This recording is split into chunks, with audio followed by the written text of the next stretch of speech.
Welcome back. Season 9, Episode 1, Click Connect. I'm your host, Craig. We are so excited to be back. I am so excited to be back. You know what? I think we need to bring producer Dani out. There she is. Hello. Hi, everyone. Season 9, Craig. How are you, Dani? We had the summer off. We didn't talk much. I know. It was kind of weird. I'm glad to be back. Glad to be back. Absolutely. We had a great season 8. Thank you, our audience. Thank you to our production partners over that season, Chicago Title National Commercial Services Group, Red Roof Franchising, and thank you, our audience. Dani, we're coming back, season 9. We got a little bit different scenario going this season. We're focusing in on topics that we believe the audience wants to hear about, should hear about, and if you guys want to send us suggestions, please DM us, and we'll be glad to look at those suggestions, and we'll most likely follow up on them as well. But Dani, it's very exciting. We've got two very special guests today. I think she is our returning champion, and that's Emmy Hise from CoStar, and we've also got Nigel Hughes from CoStar's office up in the Bay Area on the show, and we're going to be talking with him about offices and retail and restaurants and a true flavor of the city. And I think there's a lot of positives there, and I think we're going to be able to bring that out to the audience. What do you think? Can't wait. Just what everybody wants to talk about. There we go. Exciting. Yeah. Well, let's thank our sponsor, Red Roof Franchising, for bringing this episode, and most likely this will be a two-parter. And let's get rolling. Let's do it. All right, let's get our episode going. Hey, thank you for joining us. Here's Emmy Hise. Here's Nigel Hughes of CoStar. Good morning and welcome. How are you both? Hi, Craig. Thanks for having me back. I love being on this show. You know that. Nigel, thank you for joining us. I know you're a busy individual up there, and we're really appreciative that you were able to join us as well. Hey, thanks, Craig. Let's start this off. Emmy, would you, for the one or two people that may not know you, would you tell them who you are and what you do at CoStar? And then Nigel, we got a whole new audience we're putting you in front of that may not know you, so we'll need the same from you, please. Craig, you flatter me. Always happy to introduce myself. My name is Emmy Hise. I'm the Senior Director of Hospitality Analytics for CoStar Group. I cover the Western United States for hotel performance, and I will hand it off to Nigel. Hi. Yes, my name is Nigel Hughes. I am the Senior Director of Market Analytics for the San Francisco Bay Area. So I look after non-hospitality retail, residential, multifamily, industrial, and office sectors, trying to make sense of all the CoStar data that we collect and put together some good analytics for our clients. I love it. This is going to be a very rounded show. We're going to talk on a lot of the food groups today. So, Emmy, I want to kick off with you, please. How about an overview of the San Francisco hotel market? So there's been a lot of growth in the San Francisco hotel market. A lot of this has been due to a strong 2023 convention calendar. It's had some of the strongest growth for the top line KPIs comparatively. However, unfortunately, San Francisco still is one of the least recovered hotel markets in the U.S. I do have a slide for that if Dani wants to put it up.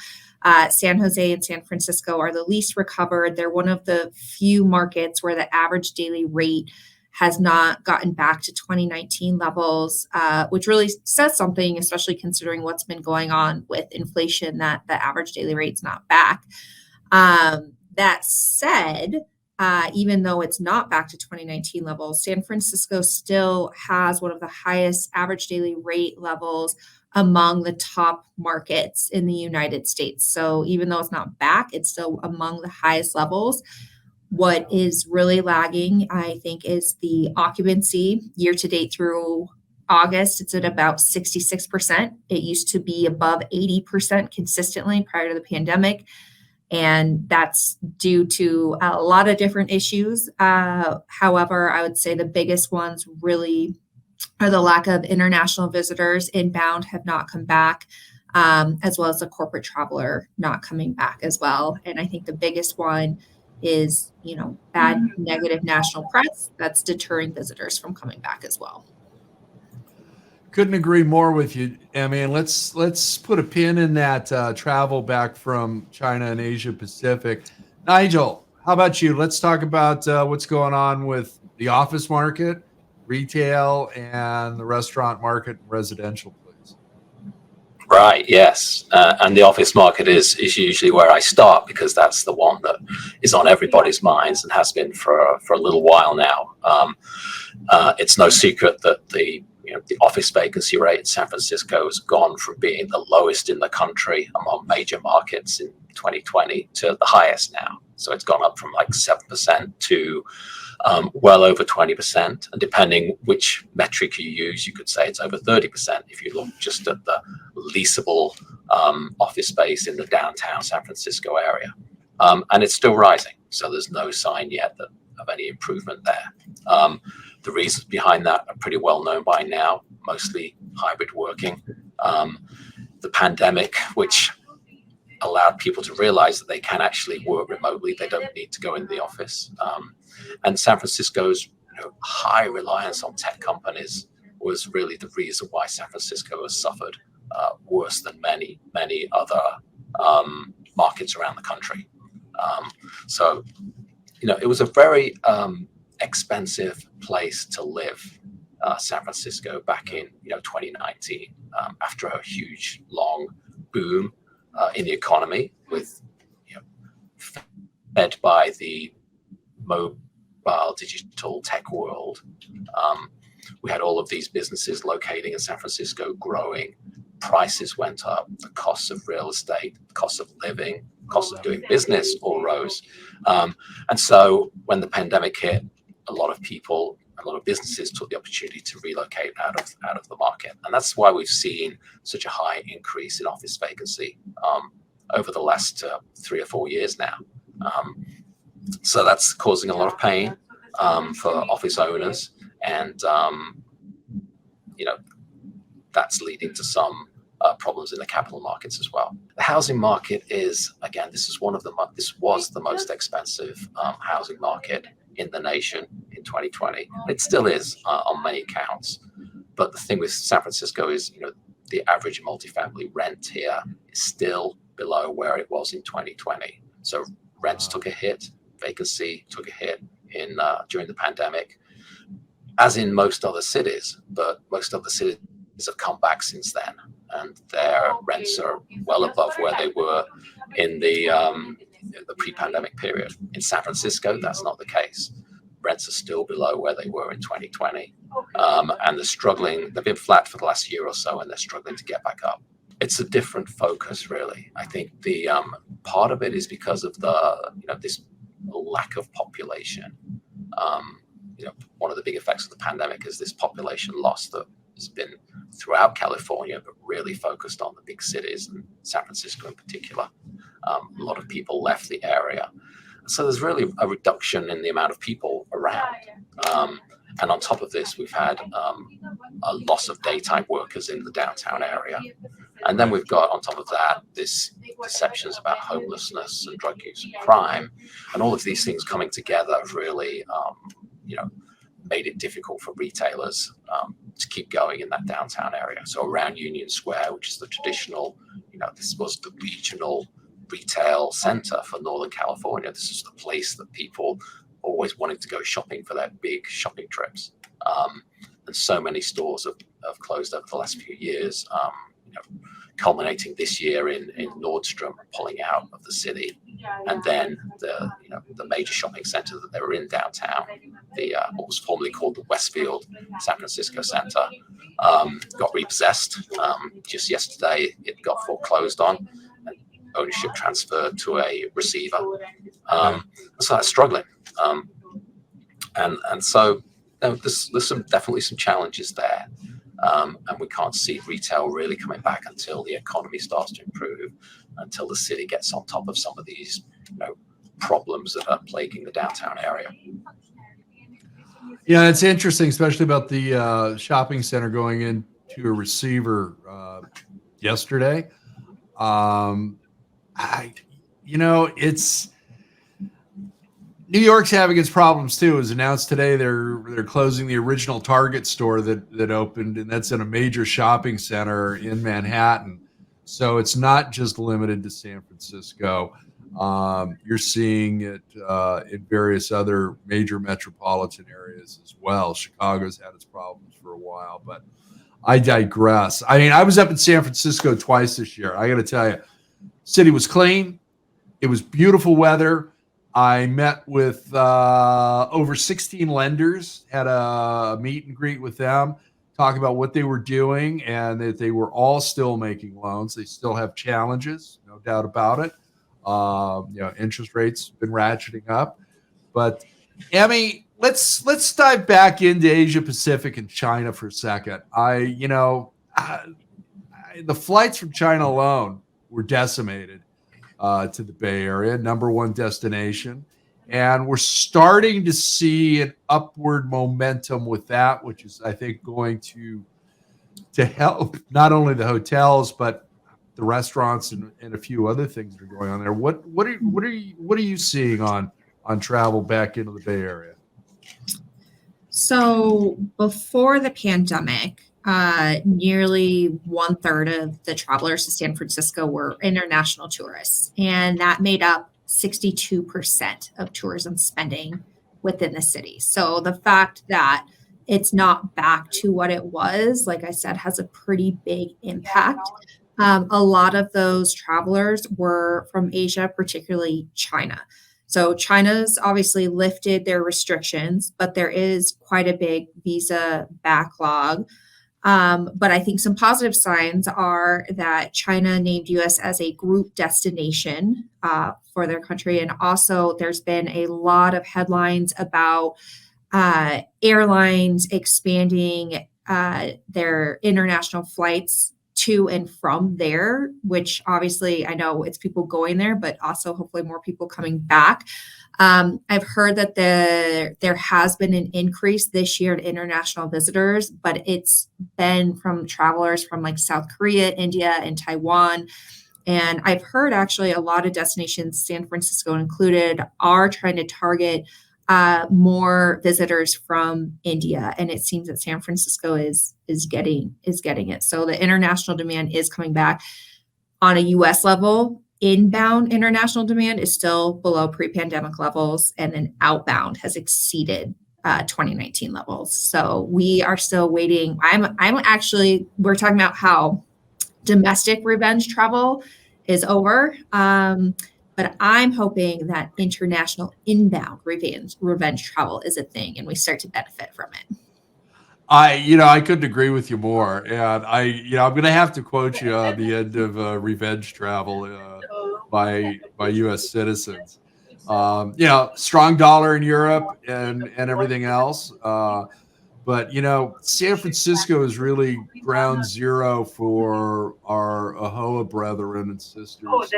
And it all, came from there and migrated down south and up north and into the Inland Empire. And, it is such a vital market. And I got to tell you, and I want to touch on this a little bit with Nigel.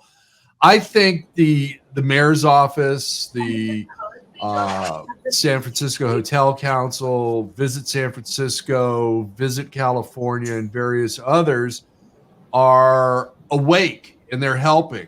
It seems to me that I'm seeing your mayor getting out in front of stories, getting out in front of large groups, and some of the things that are going to go on with some of the outdated office space. There was an article about a company that puts up 30-day pod style community living in some of these older offices, and they're running 90% occupancy on that.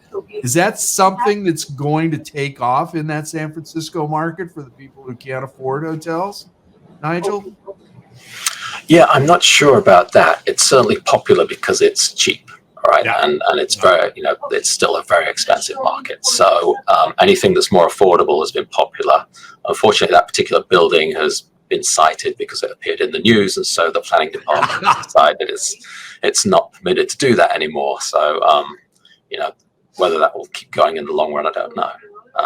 But it's certainly right. We're seeing the mayor and other people in positions of responsibility in the city being very active in trying to right some of the wrongs or the problems of the city, whether it's trying to clear away homeless camps, or trying to there's been some progress on improving the kind of restrictive zoning policies that allow offices to be converted to residential, or for non-retail uses to be to actually be allowed in places like Union Square, to kind of diversify the tenant base and improve the the vitality and the viability of the area. So that's they're important moves. The other thing I wanted to note with the I think particularly relevant for the international tourist market is the one sector of the retail market in San Francisco that's doing really well is the high-end designer fashion segment. Those stores haven't closed, they haven't left the city. There's a really strong cluster of them, the Gucci's and the Louis Vuittons in San Francisco. And I think they're surviving on the local demand for that kind of high-end produce at the moment. But certainly with the long-term thought that when the international tourist market comes back, then they're going to be well positioned to capitalize on that. I got to throw Tiffany's in there too. I know the last time I was up there, my girlfriend at the time, that was where she wanted to spend a lot of time, was Tiffany's. So, I love shopping in San Francisco. I'm not a big shopping person, but every so often I have to get a heavy overcoat for winter travel to the East Coast.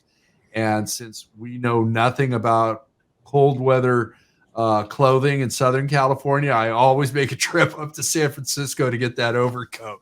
And it amazes me with some of the office product up there that some of it's outdated, some of it is teetering, some of it is absolutely fantastic.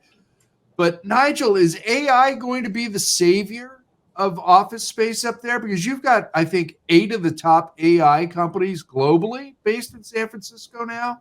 So your office space, they're taking over office space. Now maybe subleases and a few other things. But is that going to be the savior? Well, there's a lot of hope around AI. There's definitely green shoots that we're seeing with AI. You're right. There's a lot of leases that have been signed this year. Most of them pretty small, and almost all of them subleases. But there's a couple of big ones that are pending. OpenAI and Anthropic, which are 2 of the biggest, very well-funded AI companies, are in negotiation to take around a quarter of a million square feet each. Wow. Which would be pretty big. That means they're planning to hire a lot of people. Yeah. At this stage, it's hard to say how much further that the growth there is in that sector. I was talking about the previous boom in the 2010s, and that was the growth of all these businesses that were startups and the businesses we all know now because it's based on digital technology. It's the Instagram, Pinterest, Facebook, DocuSign, Lyft, Uber, Twitter, the list goes on and on.